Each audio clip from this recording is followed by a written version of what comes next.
কিছু কিছু কাজ আছে যেগুলো করলে রোজা ভাঙে না, বাট আমাদের মধ্যে কনফিউশন কাজ করে যে এটা করলে কি রোজা ভাঙবে। এক নম্বরে হচ্ছে ইচ্ছা করে যদি আপনি খান, ইচ্ছা করে খাইতে হবে, বুঝছেন? ভুল করে খাইলে কিন্তু রোজা ভাঙে না। খুব মজার না ব্যাপারটা? অনেক সময় এমন হয়, অনেকের অভ্যাস যে সকালবেলা সে ঘুম থেকে উঠে পানি খায়। তো আপনি হঠাৎ করে এক গ্লাস পানি খেয়ে ফেলছেন, খাওয়ার পরে মনে হয়েছে ওরে আমি তো রোজা, এখন কি হবে বলেন তো? ভাঙবে না।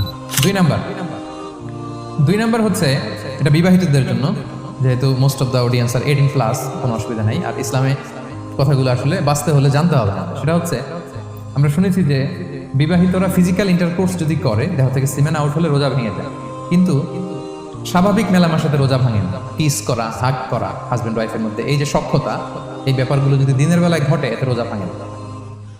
তবে এটা রিকমেন্ডেড না। স্বামী স্ত্রীর একান্ত মেলামেশা দিনের বেলা রিকমেন্ডেড না, কারণ এটা থেকে সে সেক্সুয়ালি এক্সাইটমেন্টের দিকে চলে যেতে পারে। ফলে ভুল করে সে এমন কাজ করে ফেলতে পারে যেটাতে তার রোজাটাই ভেঙে যাবে। আর ইচ্ছা করে রোজা ভাঙলে কি করতে হয়? কাজাও কাফারাও। 3 নাম্বার, এটাকে আরবিতে বলে আল ইহতিলাম, ওয়েট ড্রিম, বাংলায় বলে স্বপ্ন দোষ। ঘুমের মধ্যে এমন কিছু দেখলেন, ফলে আপনার সিমেন আউট হলো, আপনার রোজা ভাঙবে না। কারণ এটা কি ইচ্ছা করে করছেন আপনি? এটা কার হাতে? আল্লাহ হাতে। এতে রোজা ভাঙে না, শুধু আপনি ঘুম থেকে উঠে ফরজ গোসলটা করে নিলেই হবে।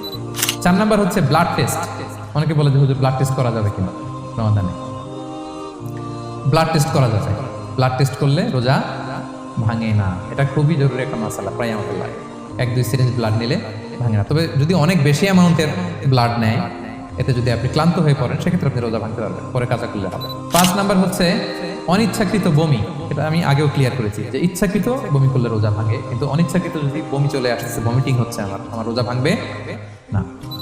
6 নম্বরে নোজ ব্লিডিং, নাক দিয়ে অনেকে রক্ত পড়ে না, নাক দিয়ে রক্ত ঝরলে মানুষের রোজা ভাঙে, আনলেস যদি অনেক বেশি অ্যামাউন্টের হয়, আপনি ক্লান্ত হয়ে পড়েন, তখন তো আপনি রোজা ভাঙতে পারবেন।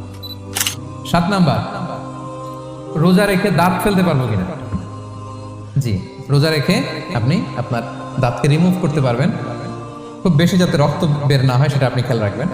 দাঁত ফেললে যে রক্ত বেরোয় এতে রোজা ভাঙে না। 8 নম্বরটা হচ্ছে ইনজেকশন।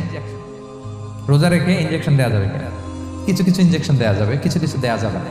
কোনগুলো দেওয়া যাবে না? ফুড সাপ্লিমেন্টের ইনজেকশন, নিউট্রিশন ভ্যালু আছে এরকম injection, energy tech injection, energy boost up করে এরকম ইনজেকশন দিলে রোজা ভেঙে যায়, এগুলো দেওয়া যাবে না। কিন্তু পেইন কিলার যে ইনজেকশনগুলো আছে এটা দিতে পারবেন। পেইন কিলার ইনজেকশন দিতে পারবেন, অ্যান্টিবায়োটিক ইনজেকশন দিতে পারবেন, অ্যানেস্থেটিক ইনজেকশন দিতে পারবেন, এই জাতীয় মেডিকেশন ইনজেকশনগুলো দিতে পারবেন।